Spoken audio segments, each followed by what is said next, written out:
Aloha! This video is about where to stay in Honolulu for families.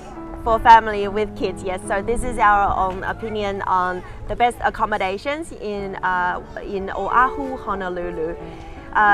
My personal opinion is get out of Waikiki. Waikiki is very touristy. Lots of tourists obviously go to there. Everything is quite tourist priced as well, meaning a bit overpriced.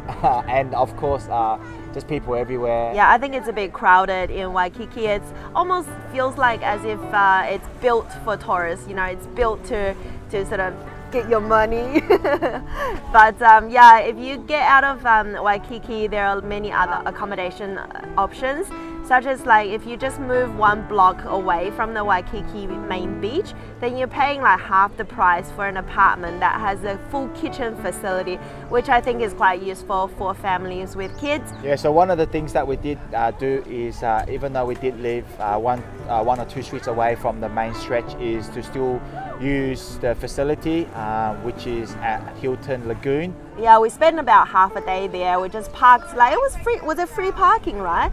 It was free parking as well, and it was within footsteps to the beautiful Hilton Lagoon where the kids can play, and there were fish in there as well. And you can also walk around the shops within the resort area. There's like a string of luxury resorts in the Waikiki area that you can walk around without, staying there. It's a real vibe. Lots of people with their, beach umbrellas, chairs out, even playing beach volleyball. Lots of people. It's a whole stretch of beach, so yeah, lots of people, and of course, stay away from those beach bicycles because they cost about. How much did they cost? The aqua bikes, they were like a shocking, $67 for an hour, which is more than $1 a minute. So enjoy the bike ride if you do hire it, because make sure you pedal quick. get around the lagoon quickly. Yeah, no, but it's a beautiful place to just chill and spend the day without having to stay there. So get out of Waikiki if you want an affordable accommodation, and then splurge outside of Waikiki. So places like Aulani Resort is very good for the kids to play. That one is a little bit pricey, but come on, if you save in Waikiki, then you can afford to splurge a little bit when you get to Aulani side of the island. After that, if you're heading up north, then you can stay in resorts like Turtle Bay Resort. I think all in all, on a 5-night, sort of 6 nights accommodation, we spend basically the same amount of money as if we were, staying in Waikiki this whole 5 nights.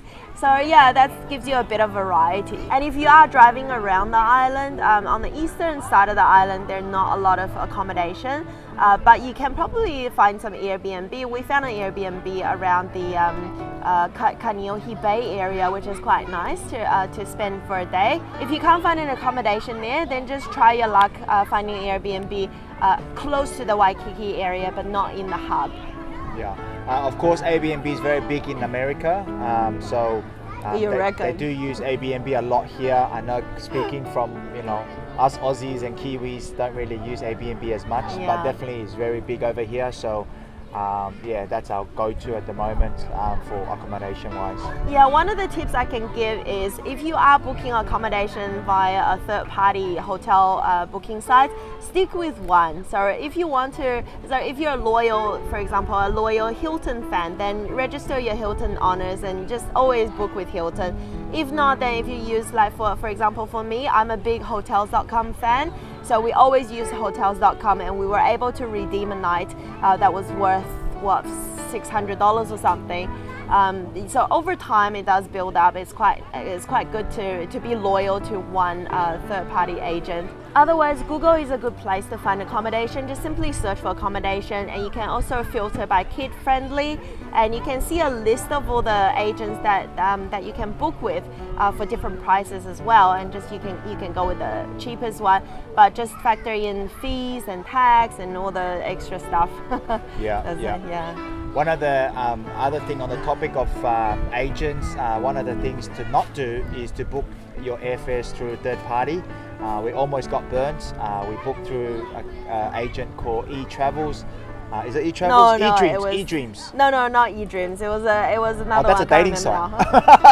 No. E something anyway, but we No, it was one of the newish, smaller third-party agents. But it wasn't really a scam. But what they did was they forgot to link our booking with the airline. So the night before we flying, I couldn't find the booking. We couldn't do the online check-in, and I freaked out and waited an hour long on the phone with Qantas to sort everything out. But yeah, you can check out our vlog in the previous videos. All right, so that's our personal recommendation for accommodation with kids on Oahu, Honolulu, Hawaii. If you have any other suggestions, please feel free to comment below so we can share with other families who are also planning a trip to Hawaii. Ciao for now. Aloha!